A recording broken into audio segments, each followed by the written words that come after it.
Армысыздар, құрметті жас достар. Қазақстанның жастары елдің басты байлығы. Еліміздің жарқын болашағы тікелей жастарға байланысты. Сондықтан жас ұрпақтың білімді, зейінді, тәрбиелі, парасатты болып қалыптасуы еліміз үшін айрықша маңызға ие екендігін алға тарта отырып, біз бүгін агенттіктің бастамасымен адалдық сағатының кезекті дәрісін ұлтымыздың ұлы тұлғаларының бірі Шәкәрім Құдайбердіұлының адалдық құндылықтарына негізделген шығармашылығына арнап отырмыз. Дала ойшылы атанған философ ақын Шәкәрім Құдайбердіұлы шығармалары арқылы ақынның ұлтын ерекше сүйетіндігіне таңданасың.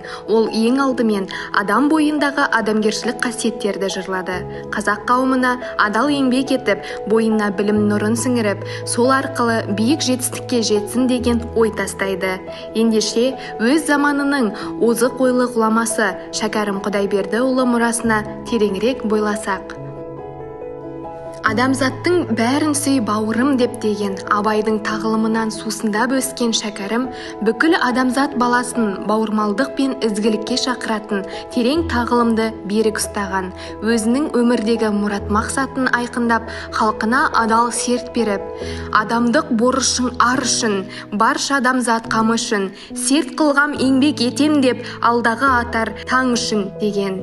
Бәріне қанағат қылда адал еңбек қыл деген ақын өсиеті бүгінде өзектілігін жойған жоқ.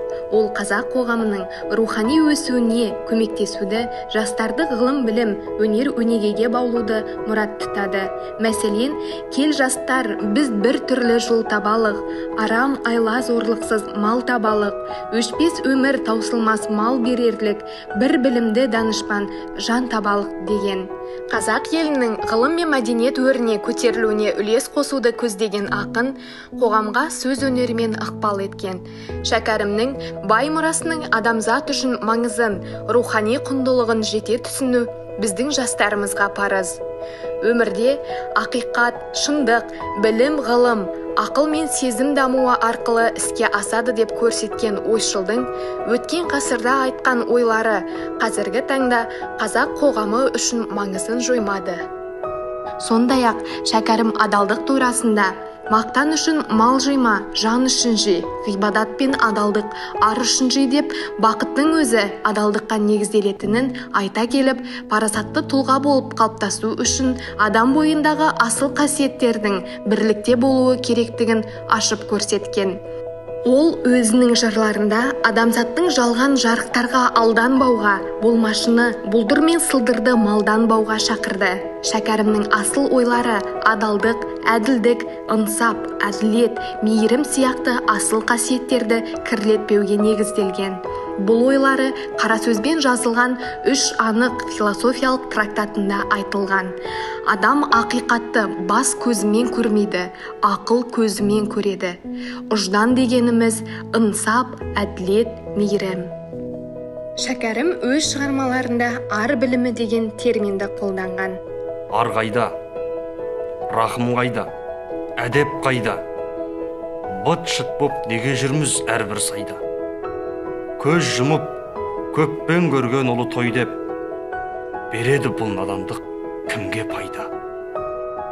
Шәкәрім өлеңдерін зер сала оқысақ, ар ұғымына адалдық, парасаттылық құндылықтарын дәріптеуге көп мән бергенін келесі өлең жолдарынан байқаймыз. Арсыз адам, асығыс айлагерлік, мұның бәрі шайтанның досы болмақ. Арманым байлық, мансап мақтан емес, аты зор, аты ұлы емес, адам ұлы. Ар жеңіп шығады адамның қарасын, адал еңбек, ақ жүрек берер шешіп, таза ақыл қосылса, әлімнің таласын. Иә, Шәкәрімнің адалдық, қанағатшылдық, білімге құштарлық жайлы жазған өлеңдері атқарылар әр істің негізгі өзегіне айналып отыр. Сондықтан сіздер, жастар, парасатты тұлға болып қалыптасу үшін ақын мұрасында айтылған ізгі қасиеттерді бойға жинауларыңыз қажет. Осы орайда Ақынның «Жастарға» атты ұзақ толғаулы өлеңі білім алып жүрген әрбір жастың жаттап алар, өз өмірлеріне темірқазық етер бағдаршамы сияқты. Байладым белді бекем буайын деп, жүректі адалдықпен жуайын деп, талпынған мақсат іздеп мақұрым қалмас, адамдық ғылым жолын қуайын деп. Ақын жастарға білімдіден ғибрат алуға, ақылмен ойлап іс қылуға, құлқынның құлы болмай, адамдық борыш ар үшін қызмет ет деп өсиет еткен. Жастарым, құмар болма көрінгенге, жас күнде бойды үйретпе ерінгенге, ғылым тап, жас күніңде буын қатпай, басында байқамассың дәмін татпай. Менің көрген жайымды сендер білсең, ғылым үшін жүрерің тыным таппай. Адамдық борышың халқыңа еңбек қыл. Ақ жолдан айнымай, ар сақта, оны біл. Талаптан да ғылыммен өнер үйрен. Білімсіз, өнерсіз болады ақыл тұл. Сонымен қорыта келе, ардақты тұлға, шырайлы шығыс елінің тумасы шәкәрімнің асыл сөздерімен бүгінгі адалдық сағатында таныстыңыздар. Қазіргі өркениетті заманда да өз құндылығын жоймаған шәкәрім өсиеті баршамыздың жан дүниеміздің айнасы болуы қажет. Сондықтан жас достар, ішкі жан дүниемізді байытып, ар иманымызды таза ұстауға талаптанайық. Келесі кездескенше қош сау болыңыздар.